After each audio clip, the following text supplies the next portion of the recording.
Now, good morning, students. I am Pradeep Singh, the behalf of Suraj Education Group. Today, we discuss about the topic permutation and combination, in which we discuss with the topic combination. Combination आपके पास क्या होता है, किस type से हम इसको solve करते हैं. यह आपके पास क्लास 11th का सबसे इम्पोर्टेंट टॉपिक है कॉम्बिनेशन, क्योंकि जो मोस्टली कंपटीशन की हम बात करते हैं तो कॉम्बिनेशन आपके पास एनडीए फोर्स रेंज बहुत सारे एग्जाम्स में आपके पास बहुत काम आता है. ठीक है, तो देखिए जो कॉम्बिनेशन है वो आपके पास एक्चुअली सिलेक्शन होता है. क्या होता है? सिलेक्शन होता है.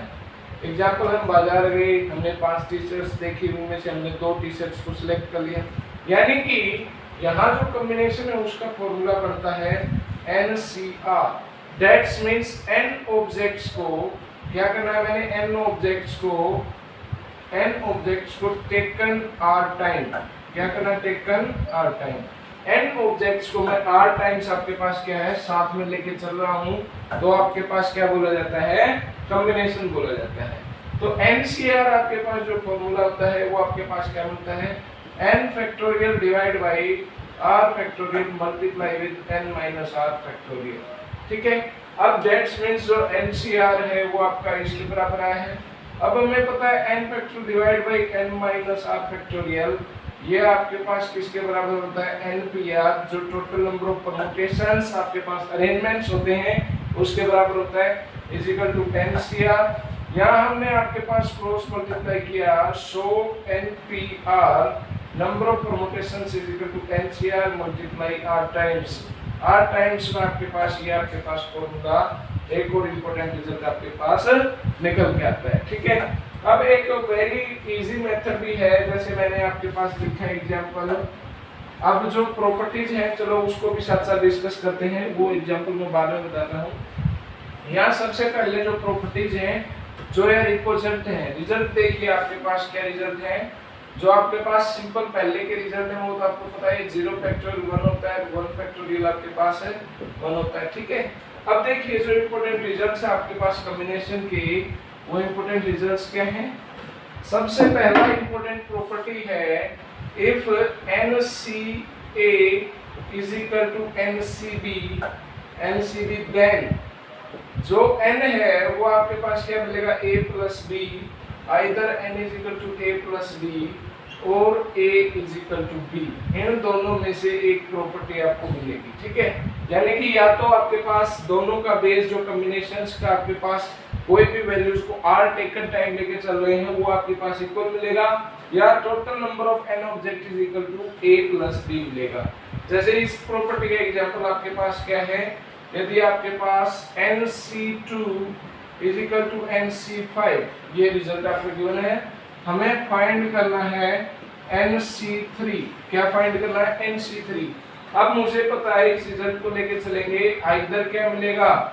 n is equal to 2 plus 5 और 2 इज इक्वल टू 5, तो 2 तो 5 के बराबर नहीं होता, तो रिजेक्ट आपके पास रिजेक्टेड हो जाएगा. अब क्या है? n is equal to 2 plus 5 है, so n is equal to आपके पास क्या रिजल्ट देगा? आपको 7 रिजल्ट देगा. अब नंबर ऑफ आपके पास जो वैल्यूज है वो आपके पास 7 है. अब हमें क्या फाइंड करना है? NC3 फाइंड करना है, तो मुझे क्या फाइंड करना है? 7C3. अब मैं जो तरीका है वो आपको बताने वाला हूँ. पहले फॉर्मूले के अकॉर्डिंग जैसे 7 फैक्टोरियल डिवाइड बाई क्या आएगा, जो r है आपके पास 3 factorial as it is, divide by 7 minus 3 किया, तो यहाँ आपके पास क्या है? 4 factorial. That's means 7 6 5 divide into 4 factorial divide by 3 2 1 into 4 factorial. यहाँ से रिजल्ट कर गया 3 2 2 6 7 इनटू 5 35 आपके पास वैल्यू आ चुकी है. अगर आपके पास क्या है, अगर हमें इस मेथड से लंबा पड़ता है तो आपके पास एक मेथड है, आपके पास क्या मेथड है? NCR को हम R टाइम्स तक क्या करते हैं? नीचे पीछे रिवर्ट करते हैं. जैसे 7C3 है तो मैं 7 को 3 टाइम पीछे करूंगा, 7 6 5 डिवाइड बाई 3 को नीचे 1 तक 3 2 1. देखिए 3 2 6 7 into 5 35 रिजल्ट आ चुका है. ठीक है, तो ये आपके पास क्या आएगा? जैसे NC2 है तो इसको हम क्या लिखते हैं? n into n minus 1 divide by 2 into 1. इस टाइप से आप अपनी वैल्यूज को फाइंड करते हैं. अब सेकंड प्रॉपर्टी देखिए, सेकंड प्रॉपर्टी आपके पास क्या है, जो आपके पास NCR है उसको हम सेकंड प्रॉपर्टी NCR को हम N-R में रिप्रेजेंट कर सकते हैं। जैसे आपके पास क्या है 4C3, आप इसको 4C4-3 यानी कि 4C1 लिख सकते हैं। दोनों का रिजल्ट सेम आएगा। वेरीफाई कीजिए कैसे। 4C3 को हमने लिखा 4 फैक्टर डिवाइड बाई 3 इंटू 4-3 यानी कि 1 फैक्टोरियल। ये रिजल्ट क्या है 4C1 4 factorial divide by 1 factorial, 4 में से 1 गया 3 फैक्टोरियल। दोनों के दोनों रिजल्ट क्या है सेम आए। दैट्स मींस ये प्रॉपर्टी आपके पास क्या है वैलिड है। ये प्रॉपर्टी कहाँ यूज होती है, जैसे आपके पास क्या आएगा 44C40 आ गया लाइक सपोज। अब इतनी वैल्यूज तक हम 44 को 40 तक रिड्यूस करते जाएंगे, इट इज नॉट पॉसिबल। तो हम क्या करेंगे, इसको लिखेंगे 44C 44 माइनस 40 यानी कि 44C40 में से 44 में से 40 गया 4। तो 44C4 में हमने इसको क्या किया, सिंपली बच्चों ब्रेक किया है। अब आपके पास क्या आएगा 44 को 4 टाइम रिड्यूस करेंगे, जैसे 44 43 42, उसके बाद आपके पास 41 डिवाइड बाई 4 3 2 1। जब ये सोल्व हो जाएगा तो बिल्कुल एक एग्जैक्ट छोटा सा आपके पास आंसर आ जाएगा। तो ये प्रॉपर्टी आपके पास बहुत ज्यादा यूज है, इसको आपने ध्यान रखना है।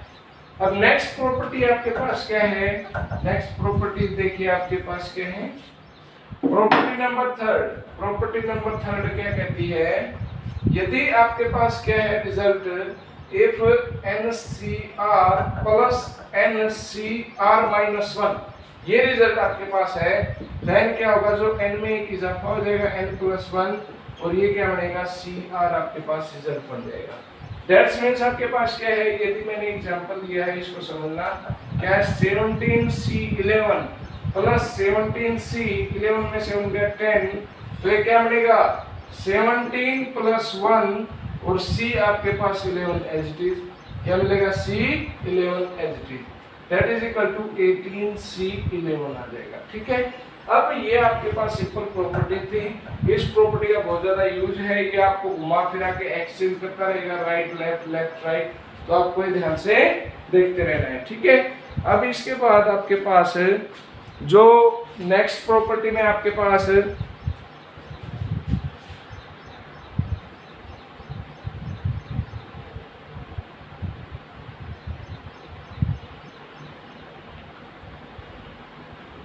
नेक्स्ट प्रॉपर्टी में आपके पास क्या जो रिजल्ट है, ध्यान से देखिए आपके पास क्या रिजल्ट है आपका, कुछ कॉम्बिनेशन के और ला भी है। कई बच्चे यहाँ बहुत कॉम्बिनेशन बहुत कंफ्यूज होते हैं। जैसे आपके पास क्या है, कोई भी आपके पास वैल्यू है उसको हमें कलेक्ट करना होगा। यहाँ आपके पास एक इम्पोर्टेंट प्रॉपर्टी है number of diagonals, number of diagonals of n points taken all together.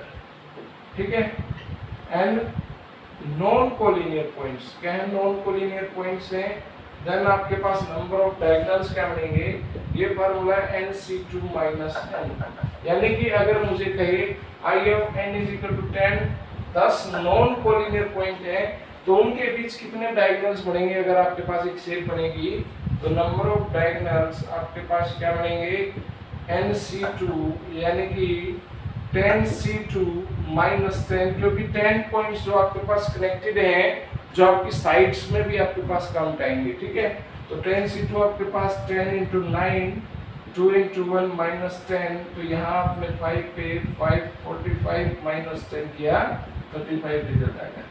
अब सेकंड रिजल्ट आपके पास क्या है, नंबर ऑफ आपके पास lines formed by n non collinear points. ठीक है, नॉन कोलिनियर पॉइंट्स हैं, उनसे आपके पास कितने, जैसे n पॉइंट्स हैं, ये रहे आपके पास नॉन कोलिनियर है, कितनी है आपके पास, ये लाइन बनेगी इस टाइप से।